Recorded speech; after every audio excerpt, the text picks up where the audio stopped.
1200 का हुआ सिलेंडर, रोती है अब रातें, मन की बातों से अच्छी है मनमोहन की बातें। महंगाई के जख्म बड़े गहरे होते हैं, आज टमाटर पर भी पारे होते हैं। राष्ट्रपति के भाषण के बाद प्रधानमंत्री का बोलना अनिवार्य होता है। अब आह्वान कर रहे हैं विपक्ष के लोग, आप मोदी जी आइए संसद में बोलिए। अरे बहाने कब तक करोगे? आतंकी कैसे घुसाते हैं लाहौरी दरबारों से, लगता है कुछ चूक होती है अपने ही पहरेदारों से। इतना खून नहीं बहता भारत माँ के लालों का, घर पाले उत्तर दे देते हम ऐसे ही भौचालों का। अरे हम मौन रहे, खामोश रहे, कांटों की पर लगा बैठे, शांत के चक्कर में आधा कश्मीर गंवा बैठे। 2024 में मोदी के खिलाफ बनारस से अपना नामांकन करूंगा और मोदी जी को हरा के दिखाऊंगा। मेरे साथ फूलचंद यादव हैं। फूलचंद यादव वही जो प्रतापगढ़ से आते हैं और दावा कर रहे हैं, ऑफ कैमरा जब इनसे बात हो रही थी ये कह रहे थे कि नरेंद्र मोदी के खिलाफ ये पर्चा भरने जा रहे हैं। आप बताइए आपके पास क्या है? नरेंद्र मोदी के पास सब कुछ है, देश के प्रधानमंत्री हैं, तो कैसे चुनौती देंगे मोदी जी को? मैं अपनी कार्यशैली से, जनता की सेवा से, अपनी सद्भावना से, अपने प्यार से मैं जनता के बीच में जाता रहता हूं। जनता का प्यार, जनता का स्नेह हमारे साथ जुड़ा हुआ है। 2024 में मोदी के खिलाफ बनारस से अपना नामांकन करूंगा और मोदी जी को हरा के दिखाऊंगा। अरे मुंगेरी लाल के सपने जैसे नहीं है। आप दिन के उजाले में दोपहर के 3 बज रहे हैं, आप सपने देख रहे हैं, मोदी खरा देंगे आप? क्या बात करते हैं? मोदी जी अगर एक चाय बेच करके प्रधानमंत्री बन सकते हैं तो किसान का बेटा क्या प्रधानमंत्री नहीं बन सकता है? आप बताइए। अरे मोदी जी गरीब माँ के बेटे हैं। तो हम अमीर माँ के बेटे नहीं, हम तो गरीब भी माँ के बेटे हैं। माँ गरीब से गरीब घर के हैं। हम अब तो अपनी जन्मभूमि से हम प्रतापगढ़ से बनारस की ज़्यादा दूरी नहीं, 250 किलोमीटर दूर के हम क्षेत्र में रहे जनता के। जनता इसलिए मोदी को हरा देना चाहती है। मोदी स्वयं नहीं दोबारा प्रधानमंत्री बनना चाहते हैं, इसलिए उसका विकल्प मैं बन करके आ रहा हूँ। इसलिए हमारे आदरणीय प्रधानमंत्री जी कभी महंगाई पे नहीं बोलते हैं, कभी मणिपुर पे नहीं बोलते हैं, कभी बहन बेटियों पे नहीं बोलते हैं, कभी सांप्रदायिक हिंसा पे नहीं बोलते।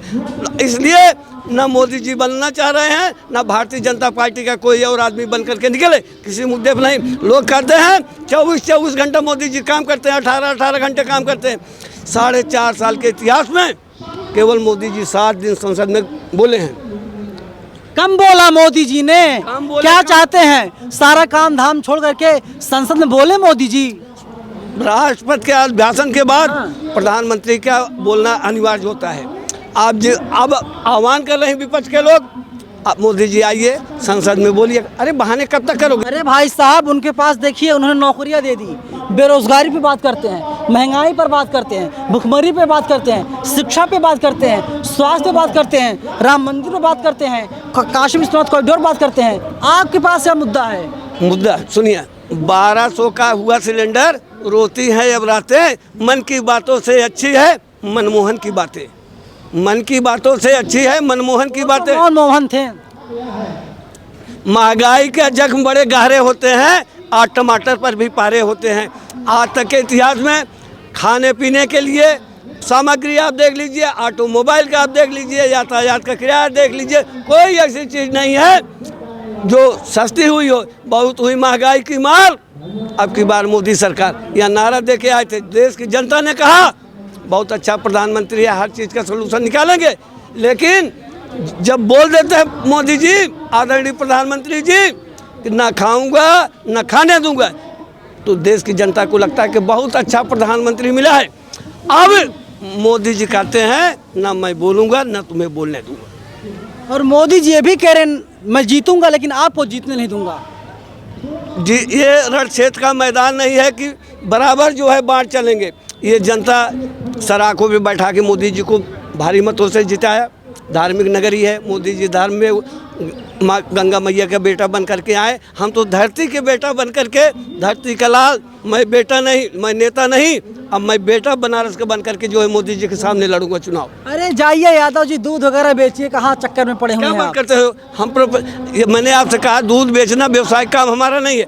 दूध जो है परंपरा का, हम यादव जी हैं तो दूध बेचेंगे, पंडित जी हैं तो मंदिर ले लेंगे, और ठाकुर है नहीं। अब राजा रानी के पेट से नहीं पैदा होगा बैलेट पेपर के, बैलेट बॉक्स से 19 से। सुन लीजिए आप, ईवीएम बैलेट एक चीज़ है। 1947 के पहले जब राजा रानी के पेट से पैदा होता था तो राजा अपने बेटे को राजा बना देता था। अब स्वतंत्र होने के बाद अब जनता जो है राजा चुनती है, जिसको प्यार देती है। ठीक है, भारत की जनता ने मोदी को 3 बार जो है मुख्यमंत्री बना दिया, 2 बार प्रधानमंत्री बना दिया। अब मोदी जी से मैं आग्रह करूंगा कि अब मुझे आप वहाँ चुनाव लड़ने दीजिए। आप बुजुर्ग हैं, आप कहते हैं मैं तपस्वी हूँ, मैं मान लेता हूँ, आप जा कर के तपस्या करिए। आप फकीर हैं, मैं मान लेता हूँ कि आप सन्यासी बन करके अपनी फकीरी में हे प्रभु हे राम, हे प्रभु हे राम, हे प्रभु हे राम करिए। मैं अपनी काशी को चमका दिया उन्होंने, काशी को चमका दिया। वहाँ की जनता से कभी आप जा करके जनमत ले लीजिए, पता चल जाएगा कि रेहड़ी पटरी वाले कितने दुखी हैं, कितने लोगों को रोजगार मिल गया है। केवल दिखावे की बात रह गया कि हर हर मोदी, घर घर मोदी, नारा सर के पार गया। 2 कौड़ी का जिहादी सैनिक के थप्पड़ मार गया था। कौन जिहादी? जब आप भूल गए, जब मैं कहता था आतंकी कैसे घुस आते हैं लाहौरी दरबारों से, लगता है कुछ चूक होती है अपने ही पहरेदारों से। इतना खून नहीं बहता भारत माँ के लालों का, घर पहले उत्तर दे देते हम ऐसे ही भौचालों का। अरे हम मौन रहे, खामोश रहे, कांटों की पर लगा बैठे, शांत के चक्कर में आधा कश्मीर गंवा बैठे। मत कहो पड़ोसी मुल्कों से आतंकी यादी बंद करें, तुम अपने मियातेश्वर को शेरों की तरह बुलंद करो। आप एक बात बताइए, काशी से मोदी जी जो हैं कि सांसद हैं, देश के प्रधानमंत्री हैं, काशी को चमका दिया, और आप क्या चाहेंगे? भाई साहब, जो होना था हो गया। आज मोदी जी का सूरज अस्ताचल की तरफ जा रहा है, मेरा जो है सूरज जो है उदय की हो रहा है। अब मोदी जी का सूरज डूबने वाला है। अब मोदी जी बोल नहीं पाते, उनको टेलीप्रॉम्प्टर चाहिए। अब टेलीप्रॉम्प्टर न रहे तो जनसभा को लेकर के मोदी जी कितने वोट मात देंगे आप? लाख वोटों से, कम 5 लाख वोट से तो मैं मोदी जी को हराऊंगा ही। चलिए, मोदी को हराने का बीड़ा इन्होंने उठाया और कह रहे हैं कि नरेंद्र मोदी खिलाफ मैं पर्चा भरूंगा, और इनका नाम है फूलचंद यादव।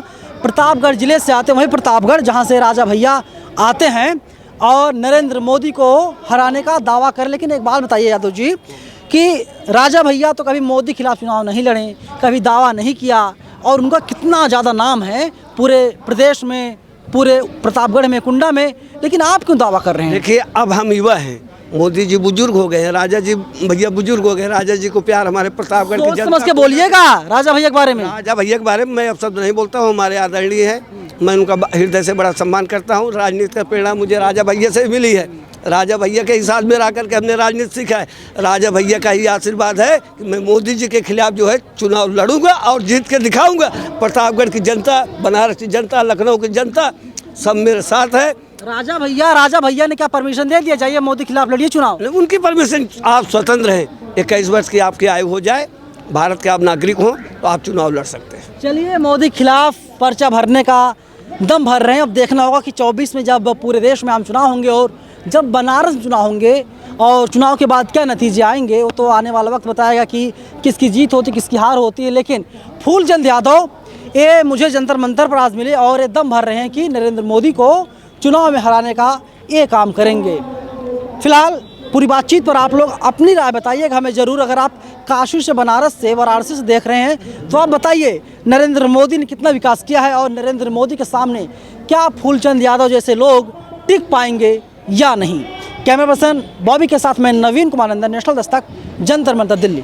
नेशनल दस्तक की आपसे गुजारिश है कि अगर इसको बचाना चाहते हैं तो नेशनल दस्तक को सब्सक्राइब करने के लिए रेड कलर के सब्सक्राइब बटन को दबाएं, फिर बेल आइकन की घंटी दबाएं। नेशनल दस्तक को बचाने के लिए बहुत जरूरी है कि हर खबर को शेयर करें, लाइक करें, कमेंट जरूर करें।